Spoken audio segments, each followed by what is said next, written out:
മനുഷ്യ പന്തം കണ്ട പരിചയമായിട്ട് ആൾക്ക് അങ്ങോട്ടും ഇങ്ങോട്ടും നടക്കണത്? പരീക്ഷക്കാരൻ വിളിച്ചുകൊണ്ടിരിക്കണ്. രാവിലെ തുടങ്ങിയ തൊല്ല.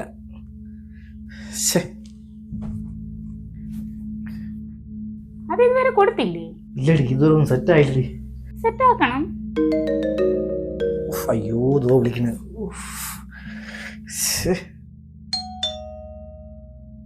ആരാ വന്നു? ആരും ഇല്ലടാ അവിടെ. പലിശക്കാരൻ ഒന്ന് മാനേജ് ചെയ്യടി, ഒന്ന് പ്ലീസ് ഒന്ന് മാനേജ് ചെയ്യടി. ആരാ മനസ്സിലായില്ല? നിങ്ങൾക്ക് എന്നെ മനസ്സിലായില്ലേ? എന്റെ കട്ടിയോ അവിടെ? ചേട്ടൻ ഇവിടെ ഇല്ല. അവനെ വിളിച്ചിട്ട് ഫോൺ എടുക്കണല്ലോ. അറിയില്ല, ഞാൻ വിളിച്ചിട്ടും എടുത്തില്ല. രൂപ 1-2 അല്ല, 3.5 ലക്ഷം രൂപയാണ് നിന്റെ കെട്ടിയോൻ പലപ്പോഴായിട്ട് എണ്ണി വാങ്ങിച്ചോട്ട് പോയത്. ഇപ്പൊ 1.5 കൊല്ലമായി. മുതലും ഇല്ല, പലിശയും ഇല്ല. വിളിച്ചാ ഫോൺ കൊടുക്കൂല. ആ എരപ്പിന് ഉളുപ്പുണ്ടോ? എരന്ന് വാങ്ങിയ പൈസക്ക് വിളിക്കുമ്പോ ഫോൺ എടുക്കാതിരിക്കണത്. പൈസക്ക് വരുമ്പോ വീടിനകത്ത് കയറി ഇരുന്നിട്ട് ഭാര്യയെ പറഞ്ഞു വിടുന്നത് നല്ലതെന്തൊക്കെ പറഞ്ഞ പണിയൊന്നുമല്ല.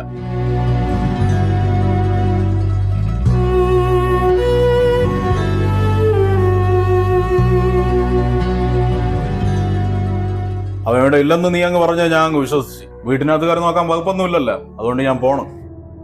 നാളെയും വരും. ആ തന്തയില്ലാ കഴിവേറി എടുത്ത് പറഞ്ഞേരാ, നാളെയും വരുമെന്ന്.